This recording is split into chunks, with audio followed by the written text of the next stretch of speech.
Aye. Oh, good for you.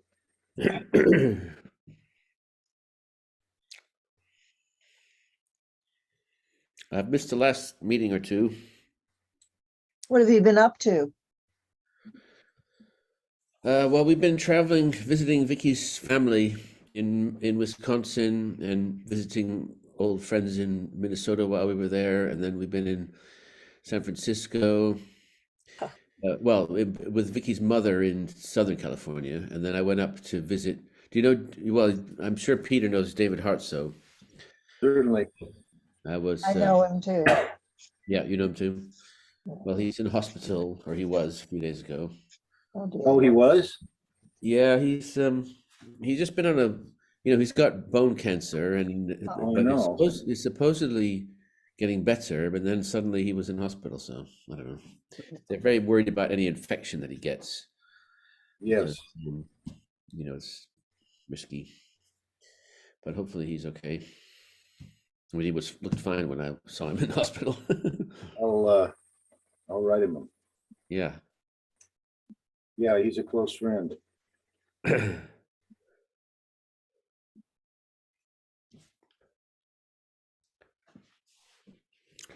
So who else are we expecting? Well, we never are completely sure. We usually have a few more than this. Yeah. But I'll put the agenda in the chat. Okay, thanks. And where are you, Margaret? I forget. I'm in Syracuse, New York. Oh, right. Yeah. So working with, we have an active peace council, and our peace action has joined with the Peace Council to be the Nuclear Free World Committee of the Peace Council. Oh, So nice. we're right. Hello, Joan. Got that muting going on again here. There Hi, you go. everybody. Now we're good for you. All right. Oh, boy. Better mute now. So Ellen is That good. I hope Ellen, that's is just a Cheryl gonna be with temporary us? tickle. Ellen, is Cheryl going to be with us? This is one of those times when Ellen's immobile. I'm sorry, I stepped out of the room. I don't know whether Cheryl's gonna be with us. I'll give her a call if you'd like. Well, Yeah. she's usually really reliable. If Yeah. she's not here, she's probably doing something else. Yeah. And I'm going to see you here in Washington in a couple days. Oh, there she is now. All right, Must have heard my, reliable Cheryl. Yes. hi, Cheryl.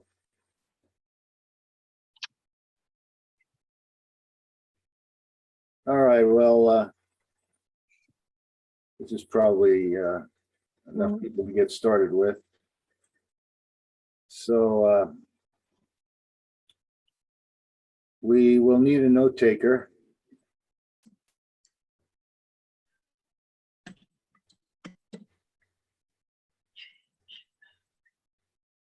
I can take some notes. I always do anyway. Oh, good. Well, that's great. Thank you So- very much, Cheryl. Oh, hi, Susan.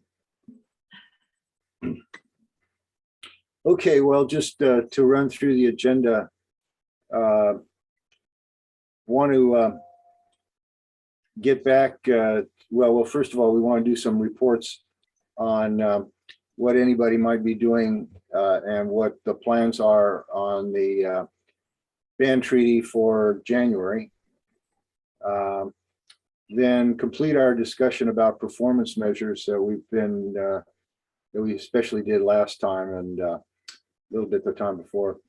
And then any new ideas that we might have, any announcements. And then we'll talk about the next meeting, which would normally be on the 26th of this month, but that's the day after Christmas and people may not want to do that. Well, that's essentially, that's why we're meeting today. This is our December meeting. Right, and so we need to talk about when the next one will be, if it would be just back to the normal schedule or what in January. So we'll get to that. So in terms of the upcoming things with the ban treaty, the folks who started this whole collaboration want to do a bunch of actions on the 22nd of January. And I sat in on a meeting with them the other day. And there are some plans to get this going. So I don't know if any of you have plans that you'd like to report on at this time. Sorry, I don't understand why they're saying the 22nd when it all happened on the 21st of January. So I see these conflicting dates. Well, I did And too. I thought it was the 22nd, but no, it was the 21st. Okay. Definitely the 21st. And I've seen confusing emails from the Cohens where their flyer says the 22nd, but their subject matter says the 21st. So Susan and I have attended meetings by MAPPA. Okay, so MAPPA plus some other groups are planning actually like a 5-hour webinar on the 21st. Right. From 1 p.m. to 6 p.m. Eastern time with usual speakers and breakout sessions. And maybe Susan, I've attended one of those meetings. Susan, maybe you could, or does somebody, so Timon, do you have any idea why some people are saying the 22nd and some people are saying the 21st, or maybe because we'll all be at this other thing on the 21st, that we should do things on the 22nd? The conference is on the conference is a separate conference that not necessarily. It's not really- TPNW, I'm sure, will be mentioned in the very beginning, should be, but it is not about the TPNW.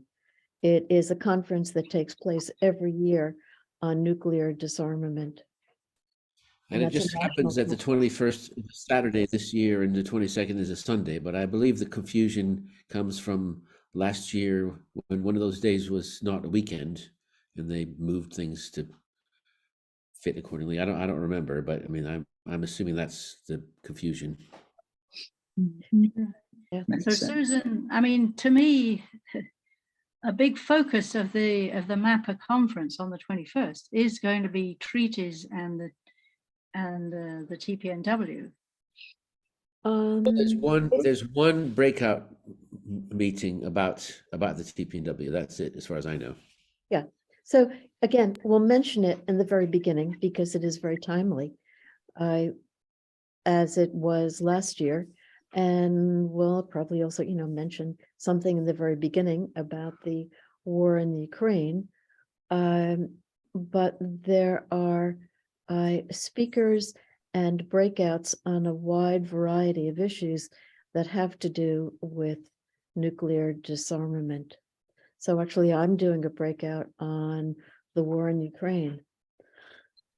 I don't know why, but they're all, somebody's doing it on legislation, somebody's doing, they're on all various issues. But that nonetheless, that is aside from what MAPPA may do, the MAPPA TPNW group may do for the TPNW on the 22nd. Right. I mean, to me, to put such a big conference with such a lot of good speakers on the 21st was a mistake in the first place, I would say, that they should have kept away from that date, because now people are going to want to be at home to listen to these fine selection of speakers on disarmament. Okay. And so they won't be out on the streets. So that's what's bothering me. I know, it's been this day for a number of years. So this is an ongoing conference, and it started out of MIT, actually, and not Mass Peace Action. But now And it was that way last year, but this year is no longer MIT. But that's this is the first year in many years that it is not. So yeah, I agree with you. Right. Exactly. I hear you, Cheryl. We were stymied last year and just had to work around that and had our programs on the TPNW on whatever date we could fit it in. So hopefully we'll do something on the 22nd also. So, we managed to get our Wilf branches out there in pertinent places like outside Lockheed Martin and or street corners, to advertise this now will be the second anniversary of the EIF. So, I presume well, of course, to be in a breakout room is to be in a discussion. So that's a good idea. So just listening to, if you register, the thing is recorded and you can listen to it later, right? People could do that. Yeah, I don't know if the breakouts are going to be. Probably not. So Timon, you're doing the breakout on the TPNW, right? Yeah. So what, Joan, you're a Wilf branch person. What do you think will be most inducive to get your branch members out on the streets? We're not doing a lot of that, as you know. Anyway, let's see. If everyone were going to be involved in the part of the session on TPNW, then it seems as if it would be a reinforcing thing. But it will be really good for the people who meet with Timon. And I guess then the question is, out of that, will there be something that will will encourage, will inspire, most likely, people to do things through the year. And then maybe next year there can be something that is a little more focused. It's not the only anniversary that is January 21st either. There are other things. Last year, our group, got focused on one of the other things that January 21st is involved with, that wasn't a disarmament thing at all. So it's, I guess the question maybe for me is, how do we use the anniversary without depending on it as the only thing that we're doing to get information to people about the TPNW and to inspire us to to get together and figure out what we should do locally, I suppose, through the next year. So Timon, are you in your breakout, are you going to be pushing on resolutions at local city councils and ICANN pledge and things like that? I'm chairing the breakout. I don't think I really get to say much myself, and I don't know what the panelists are going to say, but this is all run by, as Susan said, Jonathan King, who was doing it from MIT, and they have their own concept and their own agenda for the conference, and this is just one, and there's several panelists going to be speaking, but we'll do our best to bring up all the things that are relevant to the TPNW, since that's what the session is. And as others have said, there'll be other occasions. I mean, there's the Doomsday Clock on the 24th, and the State of the Union address probably around then, and there's other things that we can latch onto as well. So are you talking about a panel that's for everybody and then there are breakout rooms, or are you talking about a panel in the breakout room? Yeah, it's called a breakout room, but it's a panel of speakers. Okay. So the breakout has a panel of speakers, but then also time for people to be talking, asking questions and talking and offering suggestions. And what we like to do is to get some information or some thought about what we can do going forward. So if these are people who go to this breakout that Timon is going to chair, who want to be in touch with each other and they be, various parts of the country, what is an action, or a series of actions, what comes out of this breakout aside from just some people talking and questions. So so that it goes forward, because we never want conferences just to be static, if that helps at all.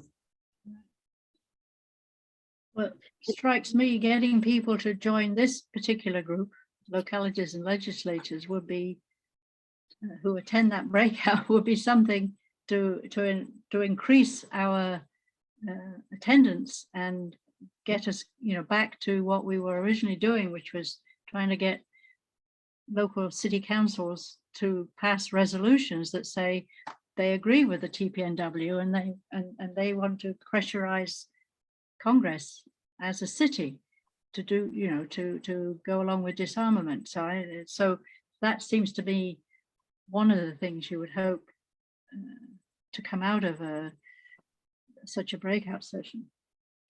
Yeah, and as chair of that breakout, Timon, you can always say, all right, there is this, if they don't mention it, you can say, there is this absolutely wonderful group. Timon, did you get to choose the panelists? Do you know who they are? No. Pardon? No, I don't get to choose the panelists, and I don't get to decide how long they speak and whether there's any time left at the end. No, you do. What does it mean to chair the? Gee, Timon, I could do that job. You do, actually, Timon, you do. You do get to, having done this a few times, you do get to, you see who all is there, how many people you have in your panel, and how long you want them to speak for, and you let them know, and make sure there's enough time for people to ask questions, and also then enough time to have some clarity about something going forward, as Cheryl has given one good example. Okay. So Hope there's another meeting coming up to get organized for this. well, so on the 13th, okay, Yeah. so you've got two groups, right? So on the 13th, because I've just registered for that at 4 p.m. my time, California, there's what they're calling a ban treaty anniversary planning. Okay. Right. And so, and that's the one where they Peter had the can explain more about 21st. that. Pardon, say that, Timon? Maybe Peter can explain more, because you were at the last convening meeting, right? Yeah, Cheryl was there too.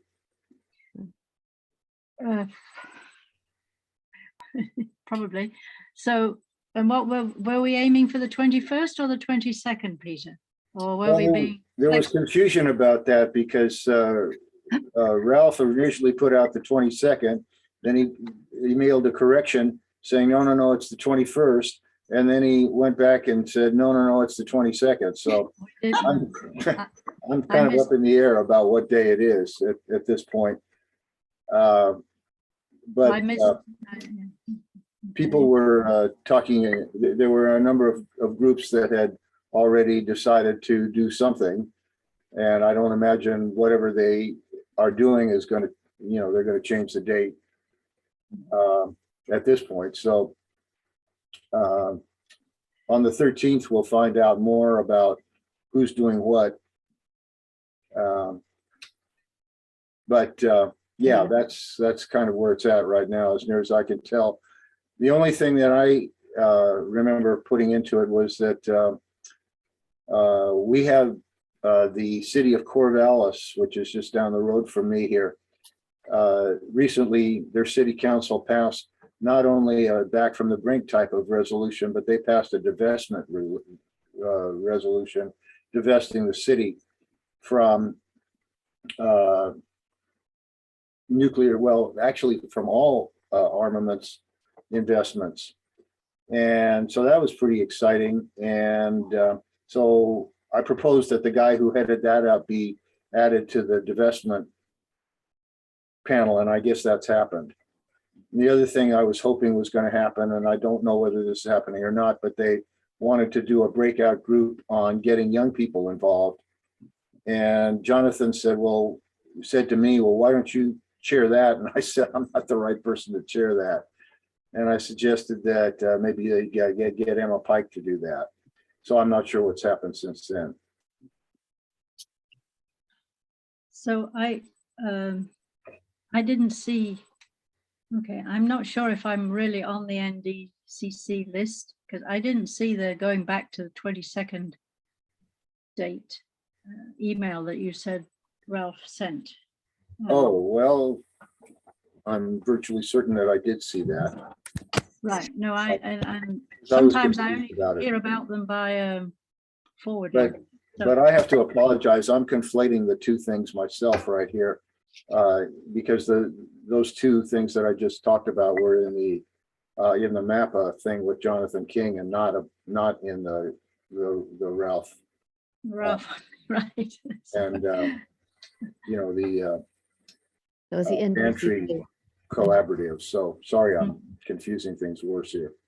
Right. So, I mean, another thought is if you are going to demonstrate outside Lawrence Livermore Lab or outside Los Alamos Lab or outside one of the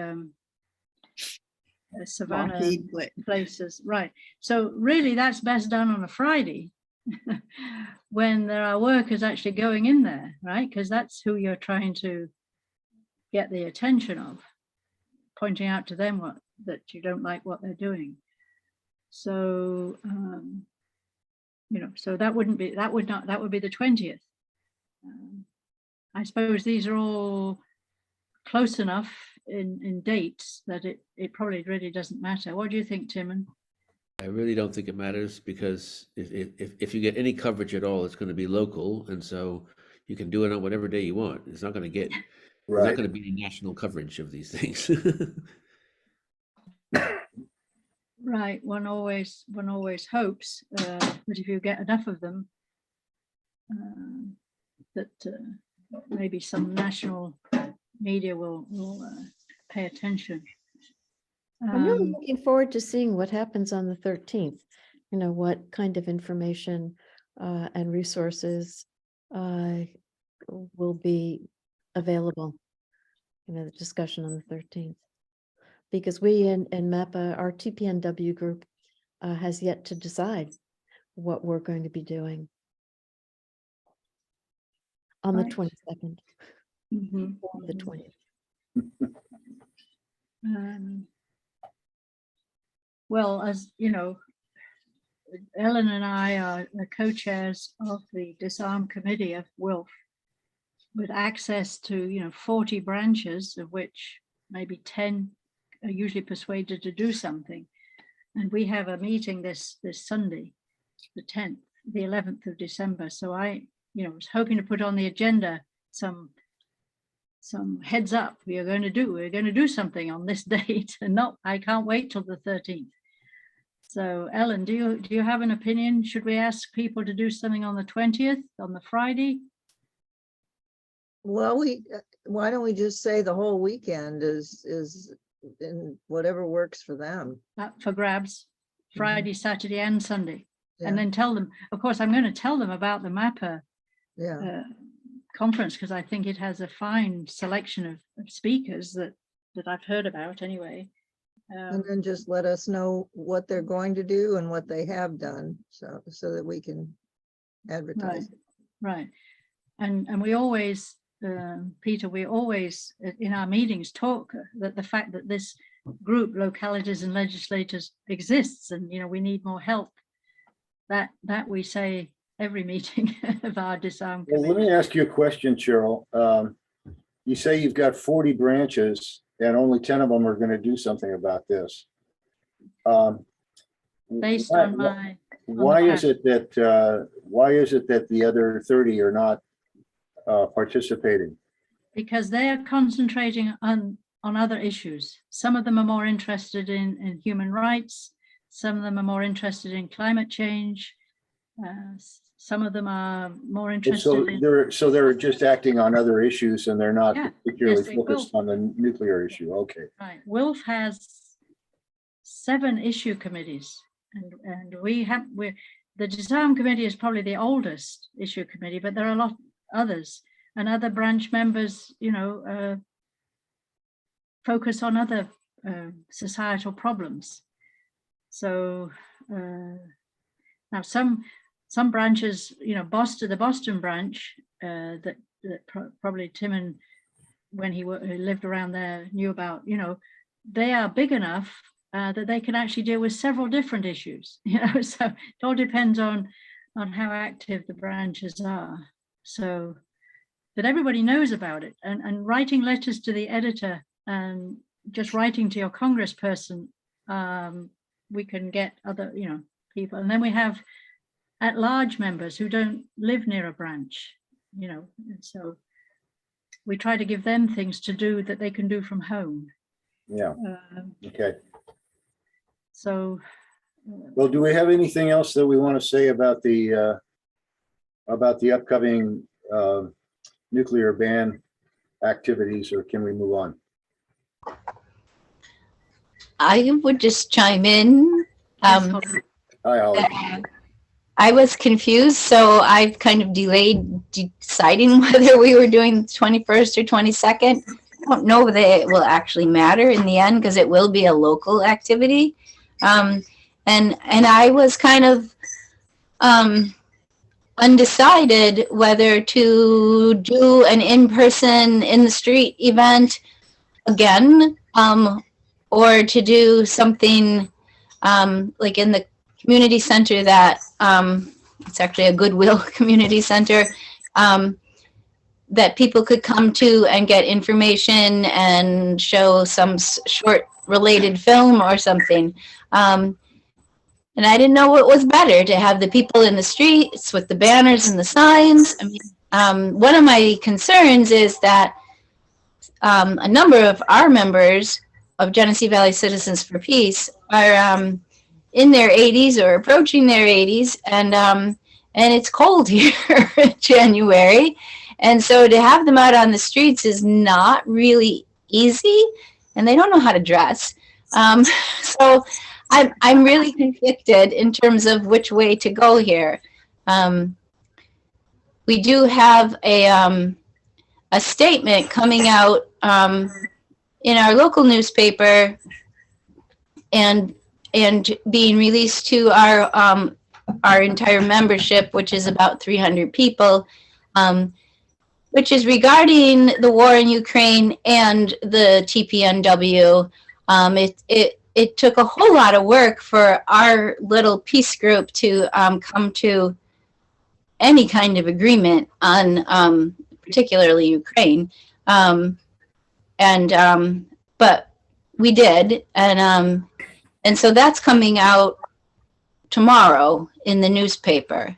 And then we also need to advertise whatever we're going to do on the 22nd or the 21st. Does it matter? Do we wait and see what happens on the 13th? Well, I'd like to offer a suggestion, if I might. Sure. Which is that there seems to be a lot more ignorance about the whole nuclear issue than there used to be, because we've had a couple generations grow up since we did a whole lot of public education on it.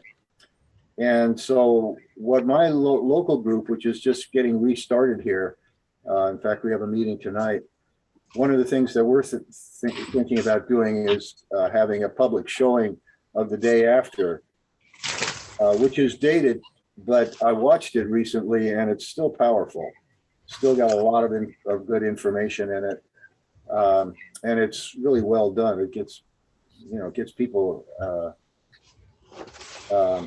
emotionally involved, which I think is important. So I would just suggest that you put that in the hopper as something that you might do as an educational thing rather than as a demonstration. Yeah, well, that was kind of my thought too. And I've seen that. I've seen the day after, and it packs a wallop. And we, I mean, in the statement that we finally agreed on, we actually had 5 things that we were asking people to do, and one was to contact their congressman regarding the TPNW. And we will have some letters and things. I mean, usually we have something that people can, like a pre-made letter that they can put their name on and then send to our Congress people. So yeah, I'm kind of leaning that way. Although there's just, there's the heart in me that wants to be in the street waving a banner. I don't know. Well, Susan, I see you've got your hand up. I was just going to ask if Holly could share that statement with us, as so much effort went into it. It might be helpful. Yeah, I'll do that. Is it a Word document you could just send to localities and legislators? Yes, yeah, I will. I'll share it with everybody. Yeah. Great. Susan? Oh, actually, my question was really, we have our TPNW subgroup meets this Thursday and would like to bring up with them what will we do on the 22nd, because we know what we're going to be doing on the 21st, this conference. But on the 22nd, or if we do it on the Friday, on the 20th. And so I'm really interested to hear exactly what you're talking about, Holly. And Cheryl, thank you for that suggestion. And Peter, for what you suggested, because it would be nice to have some good, easy thing to start planning. And I know that, we're going to get various information on the 13th. However, we are meeting on Thursday, so we need to come up with something before the 13th. So I'm really looking forward to your suggestions, all of you. Tim? Yeah, just my assumption, and maybe it's wrong, but I mean, we've had 2 years of events around the country on that day by the collaborative members, and I'm pretty sure that they're assuming that we're going to just do the same thing that people did previously, and that the 13th is not going to be telling you what to do. It's going to be asking what everybody's doing already. So I wouldn't wait for that on any accounts. And I would assume that if people, want to stand out on the streets as they did in previous years, that's the sort of basic fallback position. And if you can organize something more educational or more adventurous, then by all means do it. I mean, there's nothing stopping anybody from. I mean, it's only our own capabilities and resources that limit, what we can do on that day. So I would just encourage everybody to just make their plans now and not wait for the 13th and not assume that there's any master plan, because unless I'm wrong, Peter or Cheryl. Well, I think you're right. I think that's exactly right. Unless we hear, as we did, we found out one group was doing a webinar, an interesting webinar. So we thought, oh yes, Well, that sounds like a great thing to do. We'll just, recommend that everybody do that webinar that's being done out in Minnesota. It doesn't matter. It's a webinar. We can all do that. And then also what they did in the past is give good, letters or ideas of letters you can send out. So, that kind of thing. It's supportive stuff. Yeah, but you're absolutely right, Timon.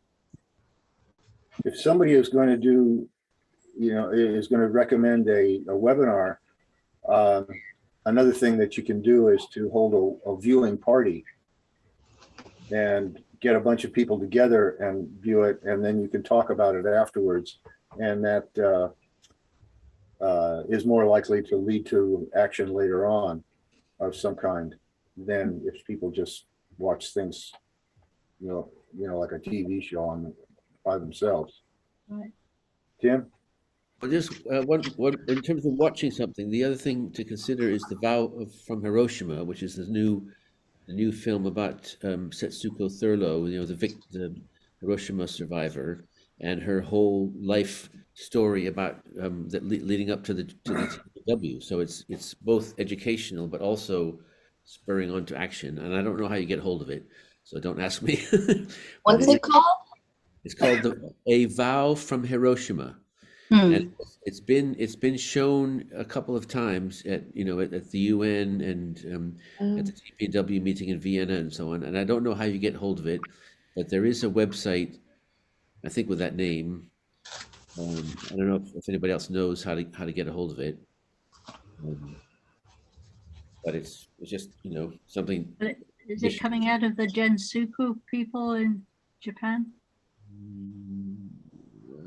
I don't think it's them. I'm sure Googling will reveal Yeah. something. We might ask Joe Gerson. Yeah. Who knows her?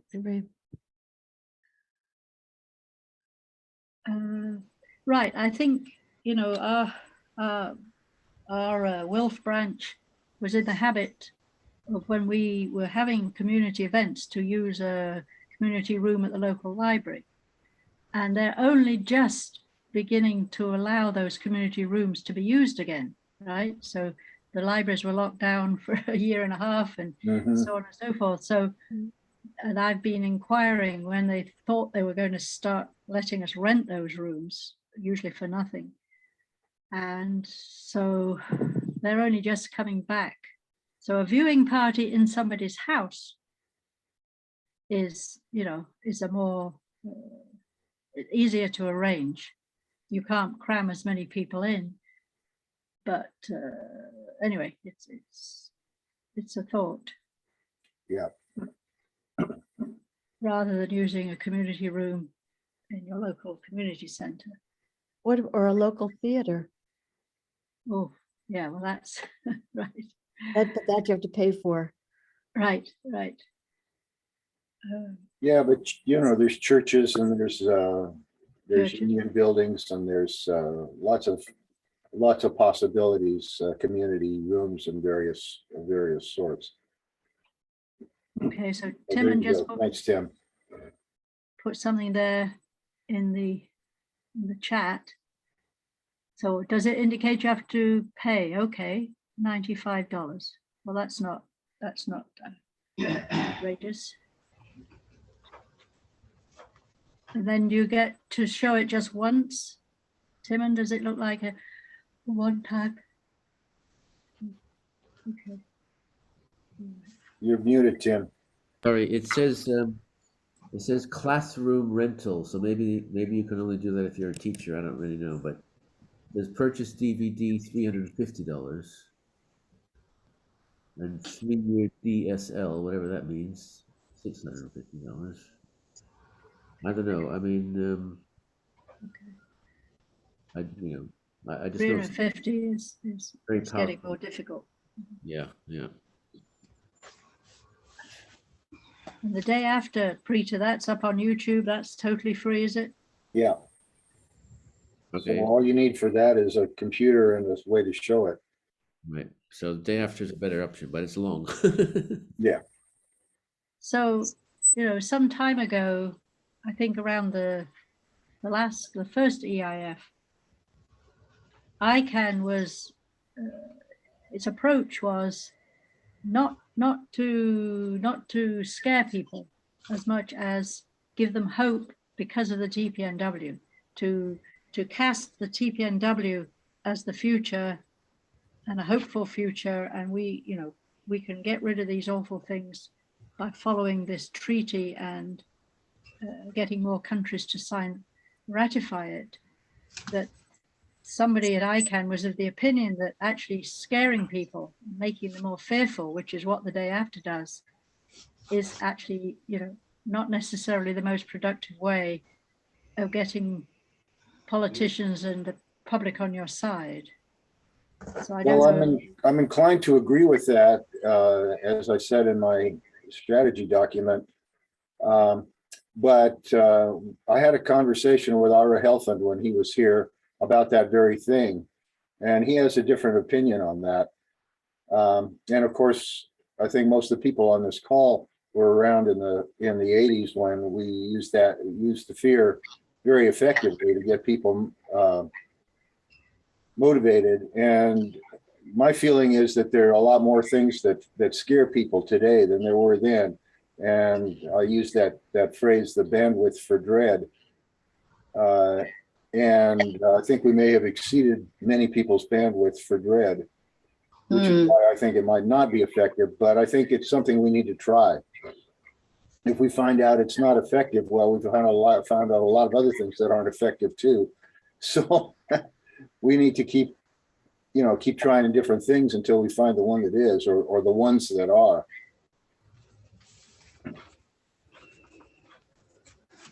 But I think, all this talk of nuclear weapons in Ukraine has raised the public's awareness. Yeah, I think it's changing the game plan somewhat. But they are still worried about, according to polls, more worried about the price of gas per gallon that they have to put in there. Oh yeah. Well, polls are telling us that nuclear weapons are actually higher than climate change in a lot of people's view, and both of them are very low down on the list. Somewhere around 15 or 20. So that's what I mean by the bandwidth for dread.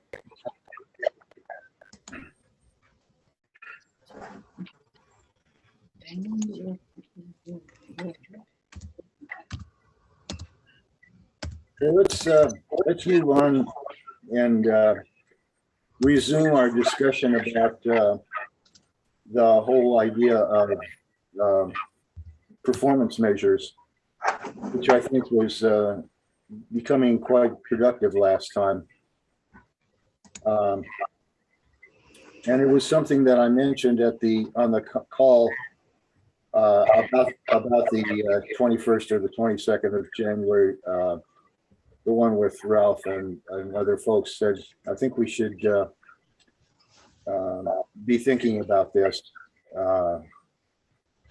and having some sort of setting up some sort of measures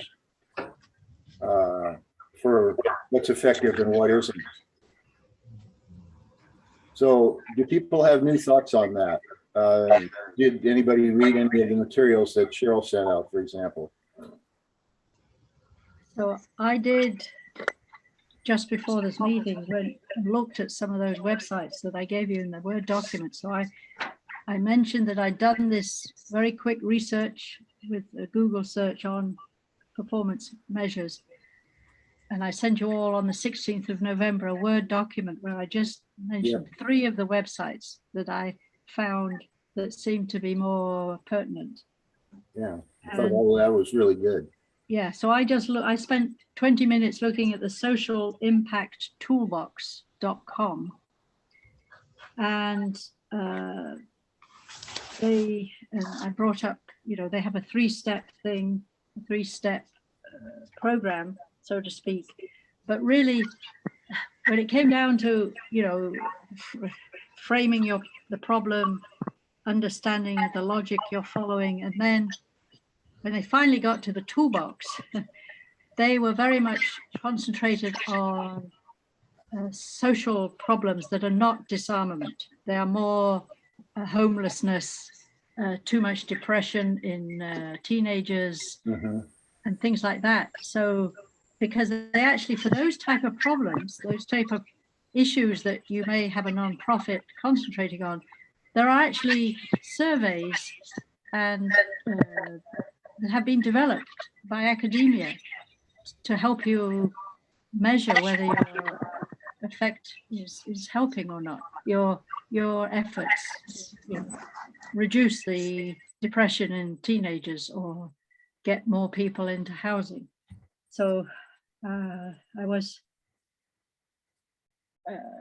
reframing my search to see if more political type of actions that we are doing, what performance measures they would suggest, and then I got to 330. So they did have a do-it-yourself toolkit, and I was trying to look at that when actually my computer failed, and that's why I was a few minutes late. I had to restart everything. So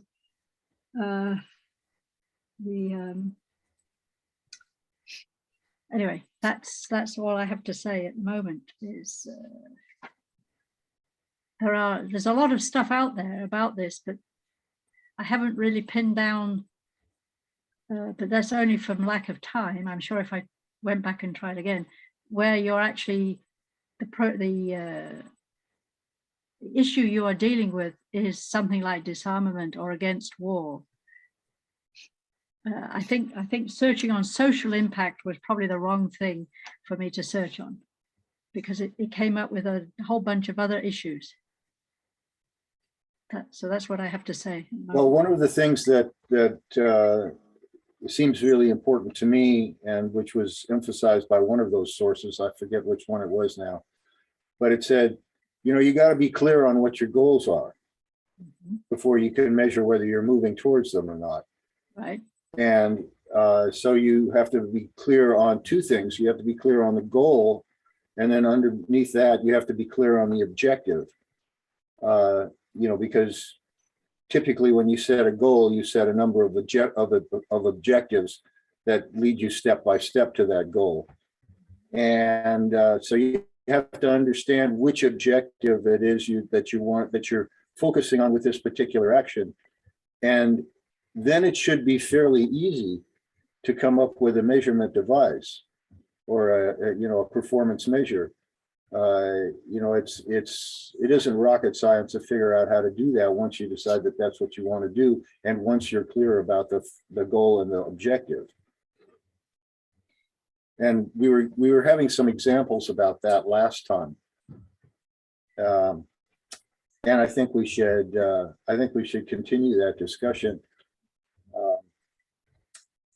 Right. So just looking at these tools that I arrived at for what I decided was not really what we were doing, a lot of them are questionnaires that you have the people in your study who you're studying trying to change their behavior. For example, you have questionnaires that they obliged to fill out along the way as you're talking to them, or you're doing counseling, or whatever it is you're doing.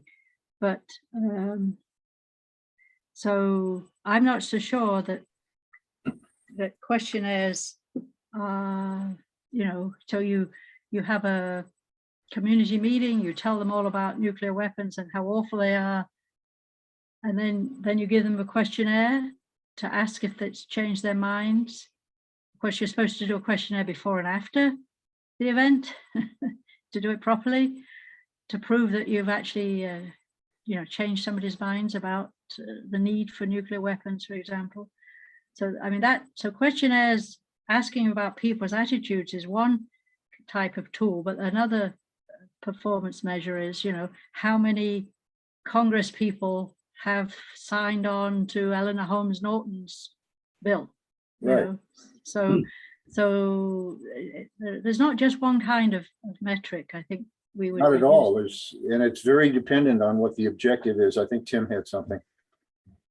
Well, I wasn't at your previous discussion, so I don't know where you got to, but I mean, we are using several different things, including questionnaire types of things when we do workshops to get some feedback. We also have a quiz, and we, on our website, and we can track, how well people answer it and things like that.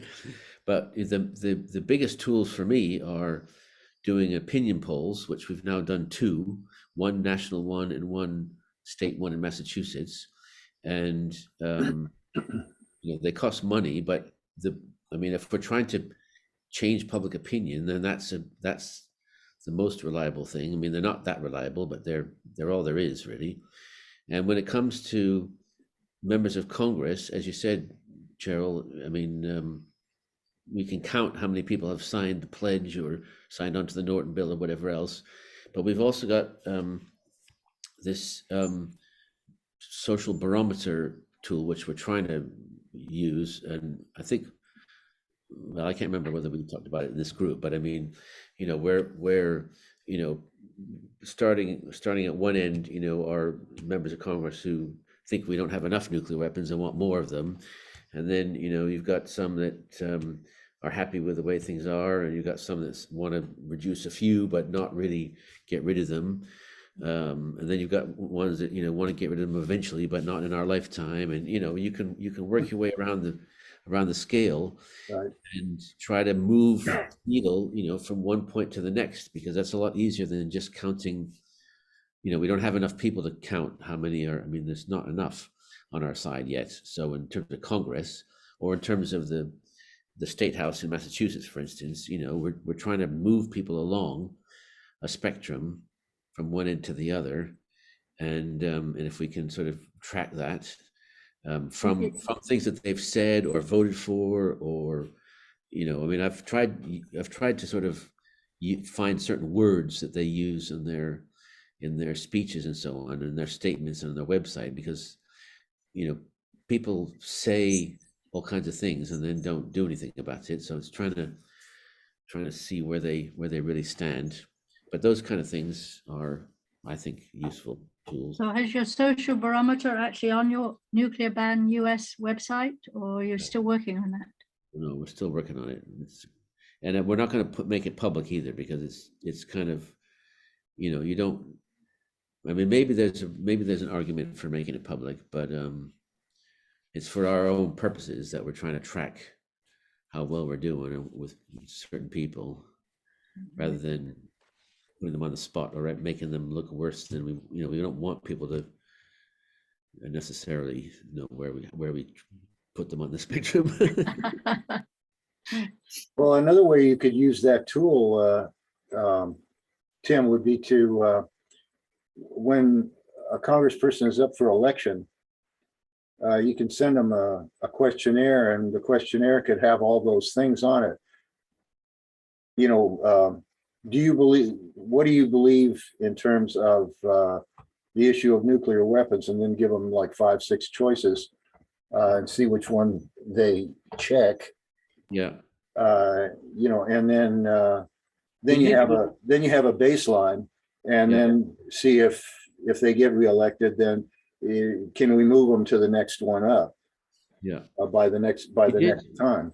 We did do all the presidential candidates in 2020. We had sort of report card, scorecard kind of things with A to F or whatever, based on their positions on nuclear weapons. So yeah, that was public.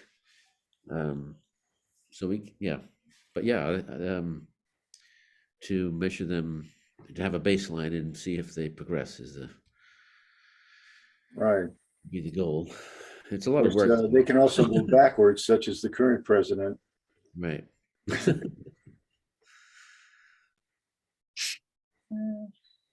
So getting in terms of opinion, asking questions is like an important one, and I agree with Tim that polling is a really good tool for that.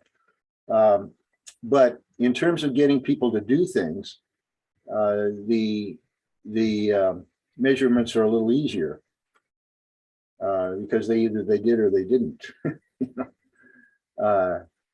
Yeah. So, you know, you can say, well, if we're trying to get, you know, and again, it depends on the objective. If you set up a demonstration, for example, you need to ask yourselves, so is the measure how many demonstrations we have across the country on this day or around this particular time, such as we're talking about for January.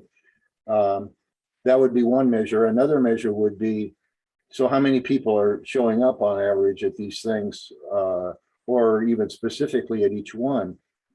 How many, you know, are we tracking this? Are we taking a look at how many we got this time versus how many we got last time?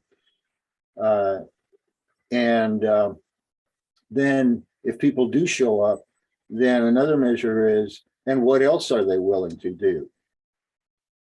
Besides come out for a demonstration, are they willing to write a letter? Are they willing to participate in an educational activity of some kind? Are they willing to talk to their neighbor? Are they willing to do an op-ed? You know, there's all kinds of things like that that are not hard to measure if you decide that that's what you're going to do in front before you have the action. I think, you know, as a movement, we need to be doing a lot more of this, because we just don't know what works and what doesn't. We know a lot of things that don't work very well right now, but we need to find the ones that do. Right. I think to a certain extent, you're dealing with the statistics of small numbers, which is different from the statistics, predictive power of statistics. You know, when you've got thousands of people, is much better than when you have 10. All right. So okay, so you have a demonstration 1 month and you get 10 people, and the next time you get 12. You know, I wouldn't stop demonstrations because the difference between 20 and 12 isn't very much. So, you know, we do a weekly demonstration here in Palo Alto on a very busy corner. We're passed by thousands of cars in an hour, and we hear from people later that they see us every week, every Friday lunchtime, and they're impressed. And it reminds them, depending on what our signs say, that this is something they should be thinking about. So that's difficult to, you know, find a metric for that. But well, you know, one of the metrics that we've used for that kind of thing in the past is counting the number of people that go by in a given percentage of time, and then say, okay, so in 10 minutes, this many cars went by this corner, and we're going to assume that of those people that went by, only the people in the right lane saw us. The other ones didn't. So let's say that's a third of the number of people that went by. And then you can say, okay, and we were out there for an hour, so we can multiply that by, you know, by 6 times. And then we can say, what about honks? You know, are we keeping track of that? Are we keeping track of the ones that, you know, that indicate, you know, give us the finger or whatever? Are we keeping track of that? And those are all metrics that can give us an idea as to what kind of an impact we're having. we listen to the honks. We are aware. We do this often enough that we can tell. We will always get some honks, especially if you actually have a sign that says honk for peace. Right. People will honk, you know, they pay attention. But are you taking the trouble to know to record whether those are going up or down? No, I don't believe, but you know, we have one branch member who's there. I'm not there every week, but we have one branch member who is there virtually every week. And she certainly has a sense of the Well, you might success. click her with one of those little clicker things that, and every time that happens, you can do a little click. Right. Susan Susan, what got do you her think? hand up. Okay, so as you know, I am not one for metrics. I think I'm a part of that part of my brain was gone at birth that had to deal with metrics. Although I understand what you're saying, and I think there's value, it's all the stuff that you can't put into give a number, a rating for, that is variable. It's amorphous. If you have 3 people standing on a corner, you had 5 people the week before, and then the following week you have 3 people or 2 people, but someone comes by and you have a nice talk with them about it, then that's positive. So, and then there are the weeks where, slow during the summer, but then there are very few cars going by and you may get 1 honk. But does that mean that you stop doing it? It's the awareness, oh, maybe it's summer and it was just good being out there with those 3 people doing what you're doing because there's a sense of consistency and you hope that it will get, or you assume it'll get better as there are more cars. And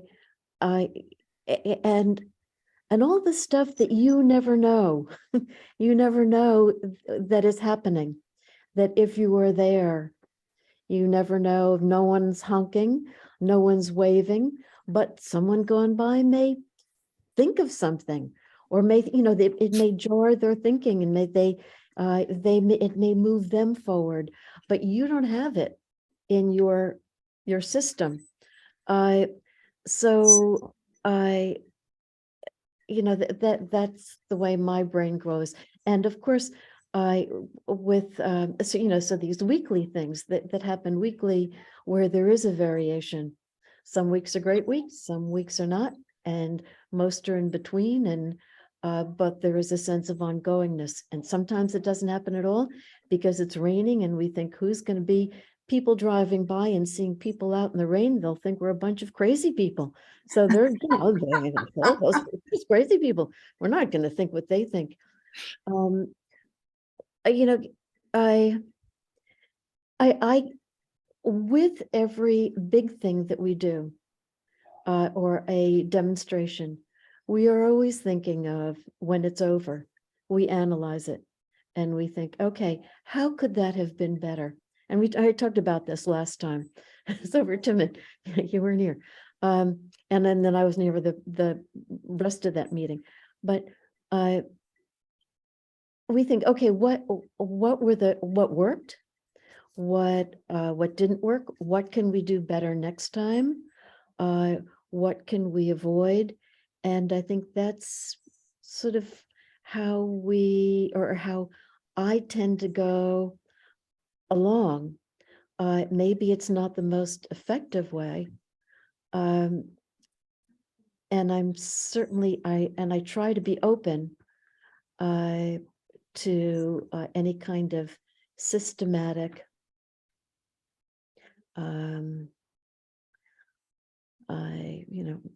more structured way of looking at things. But it's hard. That's hard for me. So I'm just expressing that point of view. Well, I would never argue, Susan, that there aren't factors that can't be measured. Of course, there's factors that can't be measured.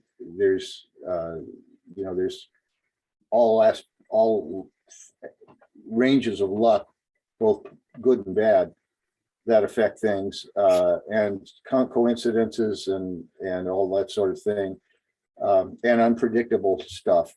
There's all of that, but there are a lot of things that we can measure that tell us whether we're going in the right direction or not. And hi, Alice.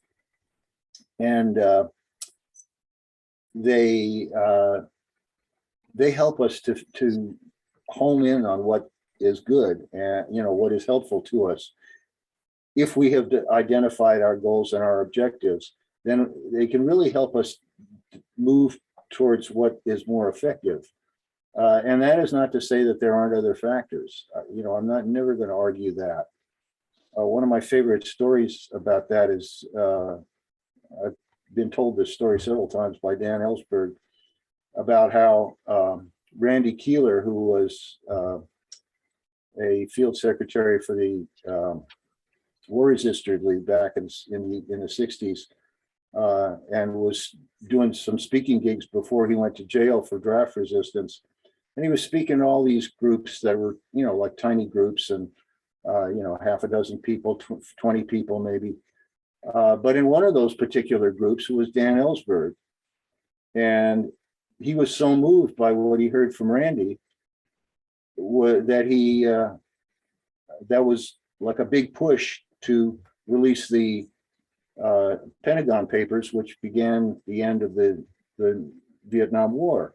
Can you predict that kind of thing? Of course not. You can't figure that out, and so you keep doing those kinds of activities because you hope that something like that will happen. And that's a great example of that. But like I say, there's ways that we can make the day-to-day, if we choose to do that kind of an action over and over again, there's ways that we can make it more effective regardless of what else happens. And those are the things that we can refine by doing some measurements.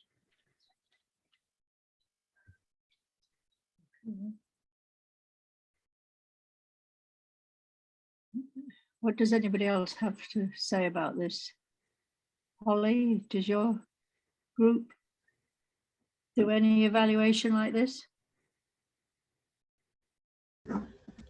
I've been thinking about it a lot. We don't do a whole lot. I count how many people attend the events that we have. So we keep track of that. We keep track of our membership and, who joins and who unsubscribes because we send them too many emails, or they just, really didn't want to be as active as we would like, or as we are. And, there are things we do annually. There are things that happen weekly. There is, in the closest city to me, which is an hour, Rochester, New York, there's an intersection in the city. Every Sunday there is an anti-war protest, and the signs change and the people change. Sometimes it's just two guys, sometimes it swells and it's a lot of people, but and I often think the honks are really kind of dependent on other factors than us. It depends on why people are traveling that day, but we keep track of, not necessarily counting, but if we get, a good response or not.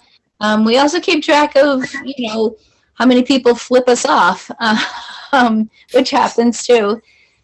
And there are events that we've done that we've changed. Every year we do a no war toys demonstration, and one of our members dresses up as Santa Claus, and we go out into the busiest intersection in the county seat here in Livingston County. And there are a lot of cars in December, and because people are shopping, and we have a lot of signs. We've changed it over the years. We used to be, don't buy war toys. Now it's buy toys promoting peace.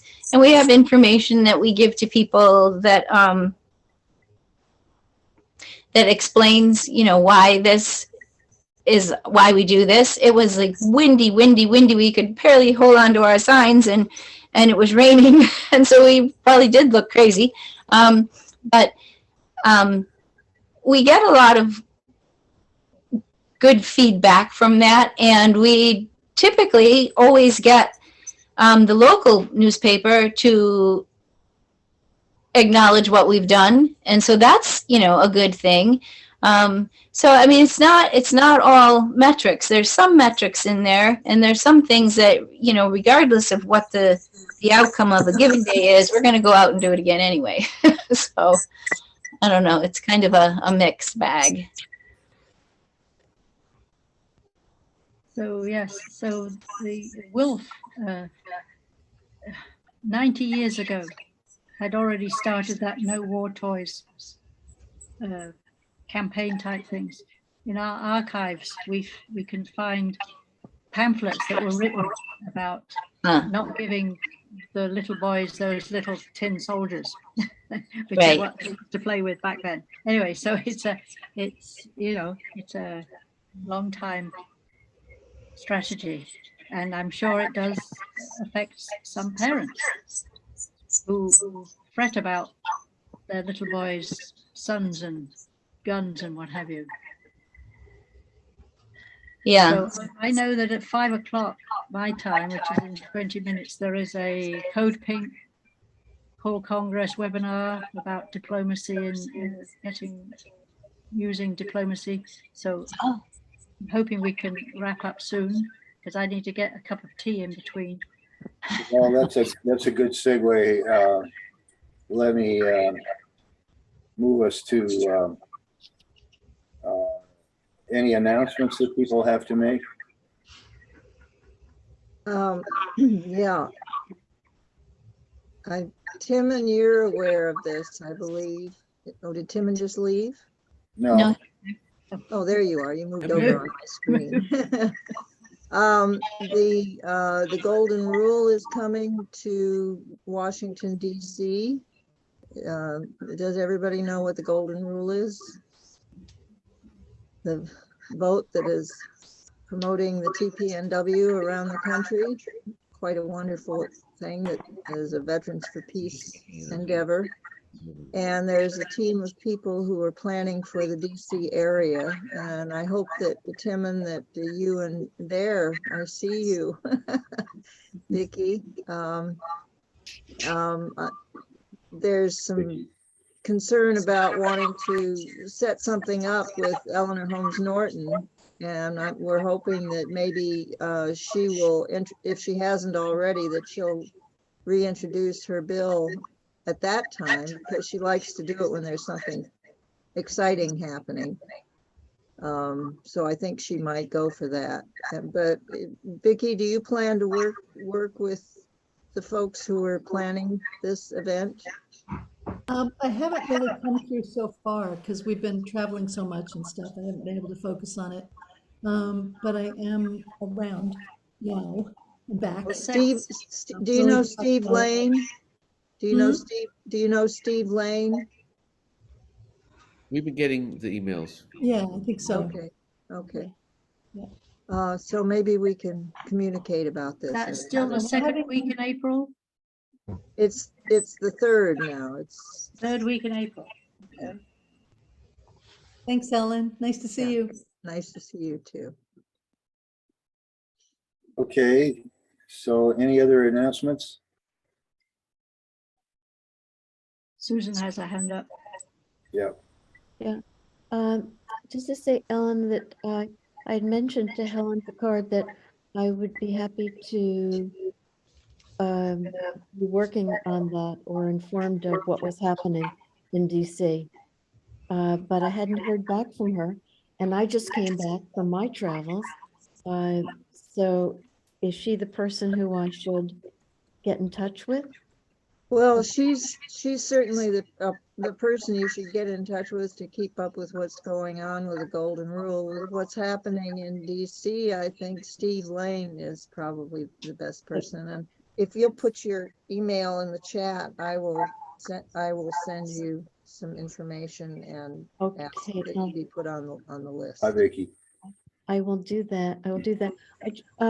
I just wanted to mention that on Sunday, we're going to be having a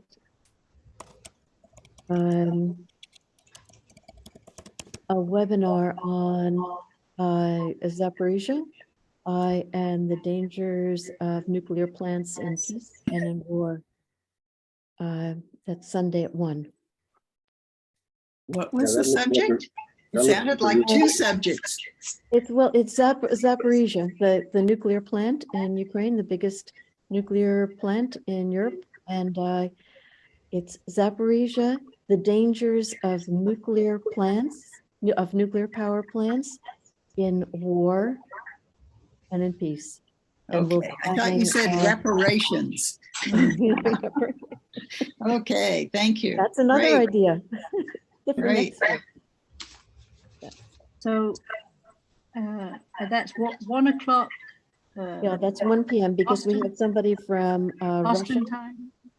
Yes, Eastern time, because we have somebody from Russia and it's so many hours of difference. And then also Linda Pence Gunter from the United States talking. And that's, sorry, I missed that. Tomorrow? No. Sunday. Sunday. Sunday. Do Sunday you have a 1. registration link? Do you want people to come?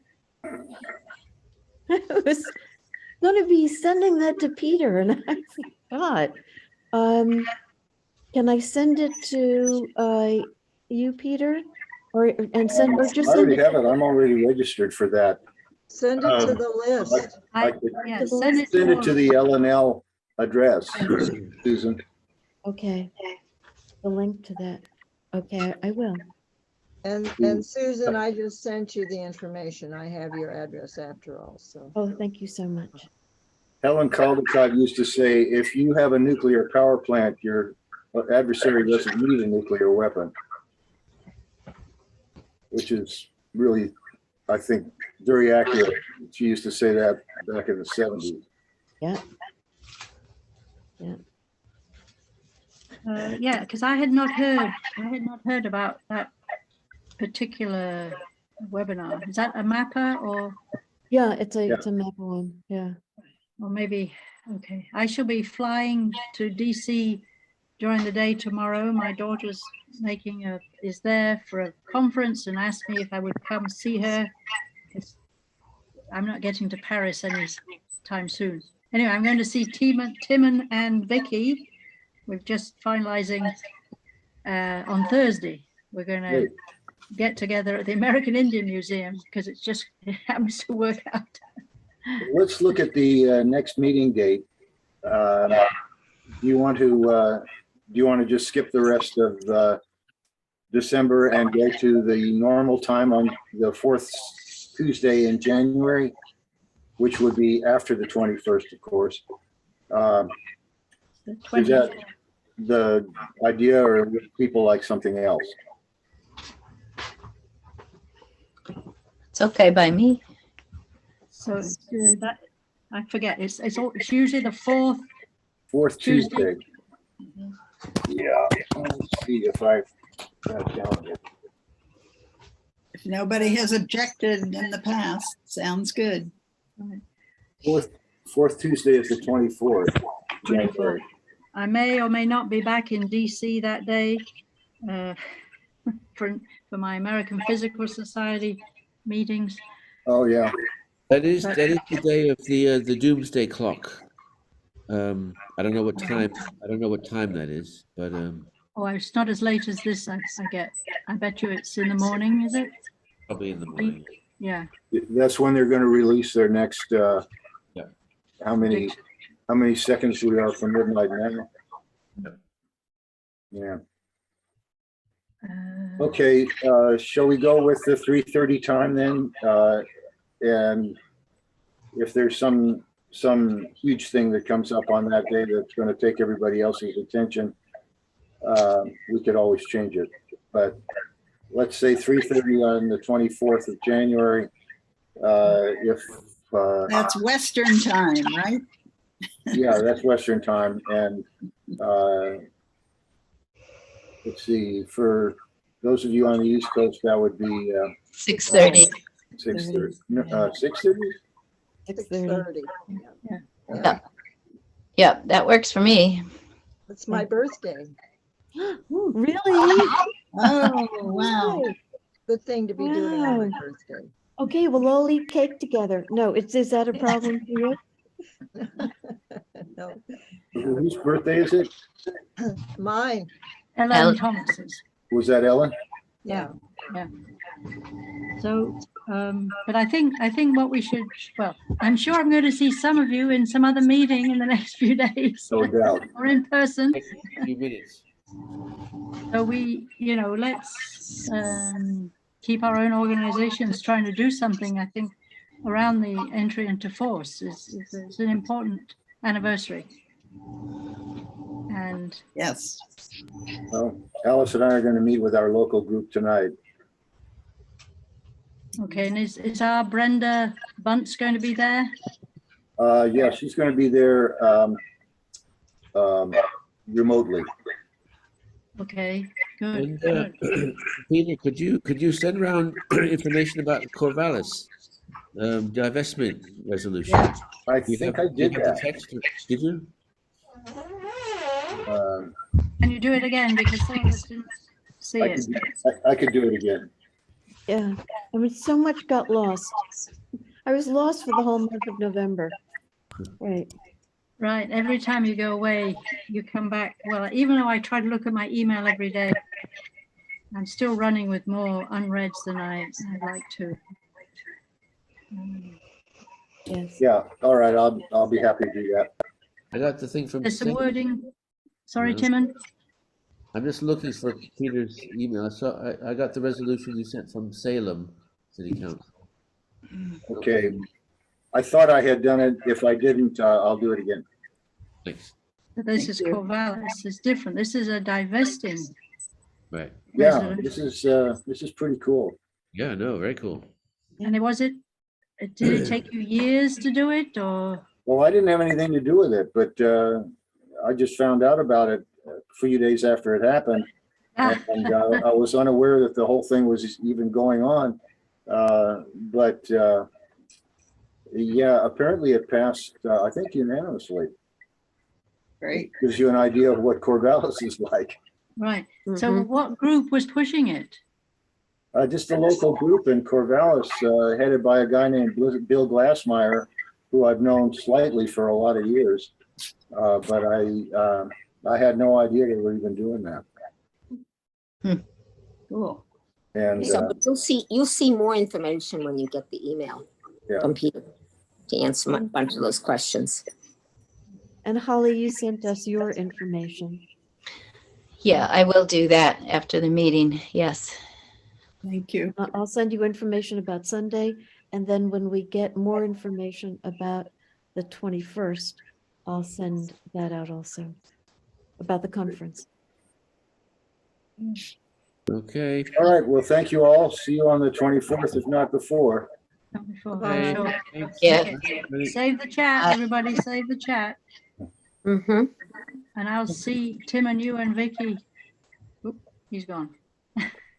All right, I'm going to go to the Code Pink See you there.